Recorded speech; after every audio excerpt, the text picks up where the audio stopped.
আইস plant potting করার জন্য নিয়েছি। আমার কাছে ৪ ভ্যারাইটির আইস প্লান্ট আছে, যেটা চিকন পাতা, মোটা পাতা এবং ভেরিগেটেড। একের সাথে কালারও আলাদা, গোলাপি আছে এখানে, আর হচ্ছে কমলা কালার আছে। তো আমি এই গামলাগুলো ব্যবহার করছি লাগানোর জন্য। এতদিন ছোট টবেই ছিল। আর মাটি তৈরি করেছি আমি বালি, মাটি, জৈব সার, পাতা পচা সার, ইটের গুঁড়া এগুলো মিক্সড করে। আইস প্লান্ট কিন্তু গাছ হিসেবে অনেক সুন্দর। ফুলের চাইতে গাছের সৌন্দর্য কিন্তু কম না। তো এগুলোকে লাগিয়ে দিয়ে আমি রোদেই রেখে দেবো কিছুদিন এখানেই। তারপর যখন গ্রীষ্মকালের কড়া রোদ থাকবে তখন একটু অল্প রোদে নিব, কারণ রোদে পাতাগুলো ঝলসে যেতে পারে। পানির দিকে খেয়াল রাখতে হবে, পানি কিন্তু খুবই অল্প দিতে হবে। অল্প বলতে মিডিয়া শুকালে পানি, পানি জমে থাকলে গাছগুলো আসলে পচে যায়।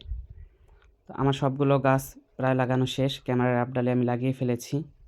শুক্রবার মানে আমার প্রচুর কাজ থাকে, গাছ নিয়ে, ছাদ নিয়ে, প্যাকিং নিয়ে, কুরিয়ার নিয়ে অনেক কাজ থাকে। আজকে সকাল থেকে প্রচুর কাজ করছি। এই হচ্ছে আমার লাগানো।